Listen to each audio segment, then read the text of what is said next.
السلام علیکم دوستو، خوفناک کہانیوں کے چینل میں خوش آمدید۔ آج میں آپ کے لیے ایک ایسی خوفناک اور سنسنی خیز کہانی لے کر آیا ہوں جسے سن کر آپ کی روح تک کانپ اٹھے گی۔ یہ کہانی ہے ایک پرانے گاؤں کی، جہاں ایک اماں نوری نام کی بوڑھی عورت رہتی تھی، جس کے بارے میں لوگ کہتے تھے کہ اس کے پاس جنات ہیں، اور یہ جنات وہ استعمال کرتی تھی اپنے لال بیٹے کی موت کا بدلہ لینے کے لیے۔ آپ سوچ رہے ہوں گے کہ یہ سب کیسے ممکن ہے، لیکن گاؤں والے جو بھی کبھی اماں نوری کے گھر کے قریب گئے، سمجھ گئے کہ کچھ عجیب اور خطرناک ہے۔ رات کے پچھلے پہر جب ہر طرف سکوت اور تاریکی چھا جاتی ہے تو اماں نوری کی آوازیں سنائی دیتی ہیں، رونے کی، چیخنے کی، اور ایسے عجیب اشارے کہ کوئی بھی دلیر انسان کانپ اٹھے۔ لوگ کہتے ہیں کہ جب وہ قبرستان کی طرف جاتی تھی تو وہاں سے جنات اس کے اطراف جمع ہو جاتے، اور کوئی بھی گاؤں کا آدمی اس کے قریب جانے کی ہمت نہ کر پاتا۔ اس کے گھر کے باہر کالی آنکھوں والے بڑے کتے بیٹھتے جو رات بھر بھونکتے اور کسی کو بھی قریب نہ آنے دیتے۔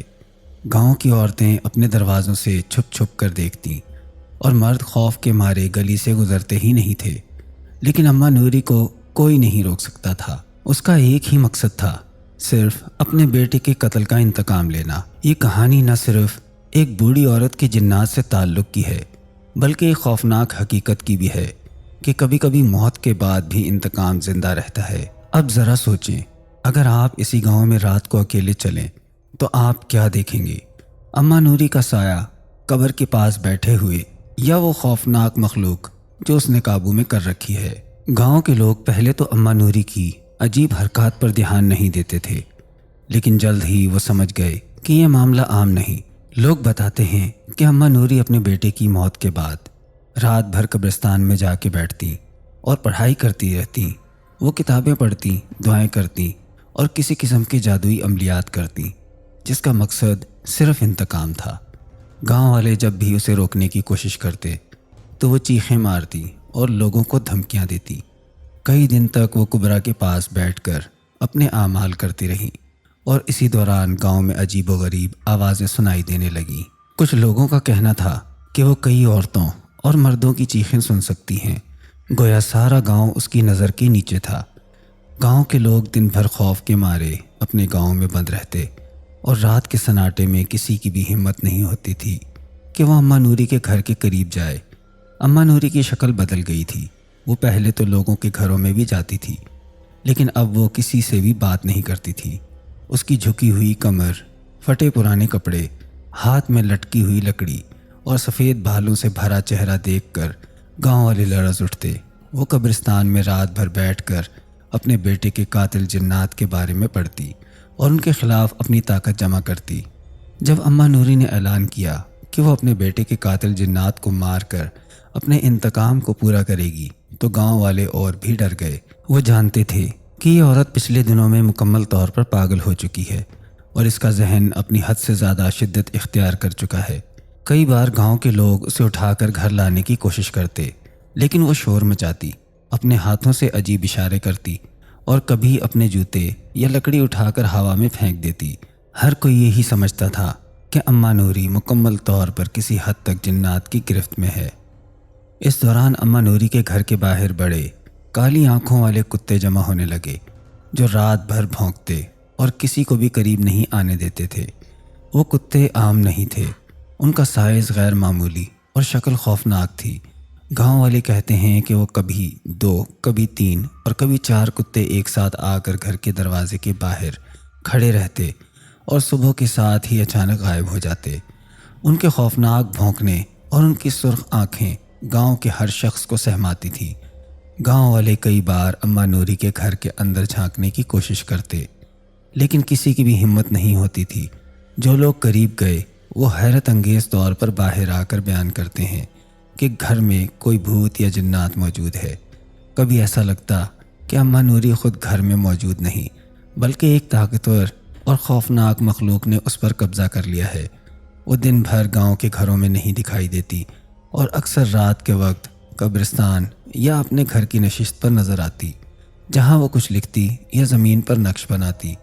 گاؤں میں ایک دن ایسا آیا جب اماں نوری کئی دنوں تک نظر نہیں آئی۔ لوگ سوچنے لگے کہ شاید جنات یا اس کی طاقت نے اسے مار دیا ہے، لیکن رات کو اچانک طوفانی بارش کے ساتھ چیخوں اور رونے کی آوازیں گاؤں میں گونجنے لگیں۔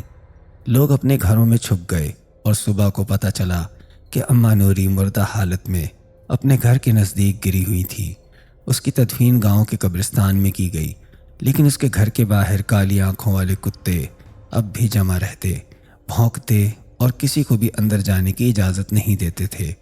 مردوں اور عورتوں کے لیے یہ خوفناک منظر روز کا معمول بن گیا۔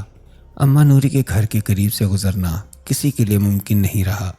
رات کے سناٹے میں اس کے گھر سے عجیب آوازیں آتیں، کبھی رونے کی، کبھی چیخنے کی، اور کبھی کسی جنات کی حرکتیں محسوس ہوتیں۔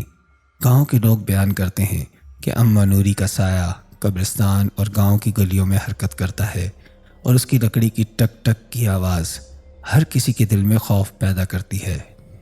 گاؤں کے لوگ نہ جانے اماں نوری کی اصل طاقت اور اس کے اعمال کی حقیقت کو سمجھ پاتے تھے، نہ اس کے سامنے جانے کی ہمت رکھتے تھے۔ اماں نوری کی طاقت، اس کے جنات اور قبرستان میں اس کا عمل ایک خوفناک منظر پیش کر رہا تھا، جو گاؤں والوں کے لیے خوف اور تجسس کا باعث تھا۔ ہر کوئی سوچ رہا تھا کہ اگر یہ عورت زندہ ہوتی تو کیا ہوتا، اور اب جب وہ مر چکی ہے تب بھی اس کے اثرات گاؤں میں قائم ہے۔ یہ سلسلہ دن بدن بڑھتا گیا۔ گاؤں والے سمجھ گئے کہ اماں نوری کی روح، اس کے جنات اور اس کے اعمال کسی عام انسان کے قابو میں نہیں۔ ہر رات گاؤں کے لوگ خوف اور کانپتے دل کے ساتھ اپنے گھروں میں بند ہو جاتے اور سوچتے کہ اماں نوری کی طاقت کس حد تک پہنچ چکی ہے۔ وہ رات گاؤں کی تاریخ کی سب سے سیاہ رات تھی۔ آسمان پر بادل اس طرح گرج رہے تھے جیسے کوئی انجانی طاقت زمین پر اترنے والی ہو۔ ہوا میں عجیب سی گھٹن تھی اور قبرستان کی طرف سے ایسی بدبو آ رہی تھی جو کسی مردہ لاش سے بھی زیادہ خوفناک تھی۔ اسی رات گاؤں کے بزرگ شاہ صاحب، نانا جی اور چند ہمت والے مرد اکٹھے ہوئے، کیونکہ اب خاموش رہنا ممکن نہیں تھا۔ اماں نوری کے مرنے کے بعد بھی اس کے گھر اور قبرستان سے جو کچھ ہو رہا تھا وہ اس بات کا ثبوت تھا کہ اصل کہانی ابھی ختم نہیں ہوئی۔ جیسے ہی وہ لوگ قبرستان کے قریب پہنچے، درختوں کے سائے ہلنے لگے، زمین پر بنے عجیب و غریب نقش روشن ہونے لگے، اور اچانک وہی کالی آنکھوں والے کتے قبرستان کے دروازے پر نمودار ہو گئے۔ لیکن اس بار وہ بھونک نہیں رہے تھے، بس سیدھا گھور رہے تھے، جیسے کسی حکم کے منتظر ہوں۔ شاہ صاحب نے جیسے ہی قرآن کی آیات بلند آواز میں پڑھنا شروع کی، فضا میں چیخوں کی آواز گونج اٹھی، زمین ہلنے لگی اور اماں نوری کی قبر سے مٹی خود بخود ہٹنے لگی۔ اگلے ہی لمحے قبر کے پاس ایک سایہ ابھرا جو اماں نوری جیسا تھا، مگر اس کی آنکھیں خالی، چہرہ سڑا ہوا اور آواز انسانوں جیسی نہیں تھی۔ اماں نوری نے چیخ کر کہا، میرا بدلہ ابھی باقی ہے۔ اس کے ساتھ ہی قبرستان کے کونے کونے سے سائے نکلنے لگے، کچھ انسان جیسے، کچھ جانوروں جیسے، اور کچھ ایسے جن کی شکل بیان کرنا بھی ممکن نہیں۔ گاؤں کے مردوں کے ہاتھ کانپنے لگے، کسی کی ٹانگیں جواب دے گئیں، لیکن نانا جی ڈٹے رہے، کیونکہ وہ جانتے تھے کہ اگر آج یہ سلسلہ نہ رکا تو پورا گاؤں تباہ ہو جائے گا۔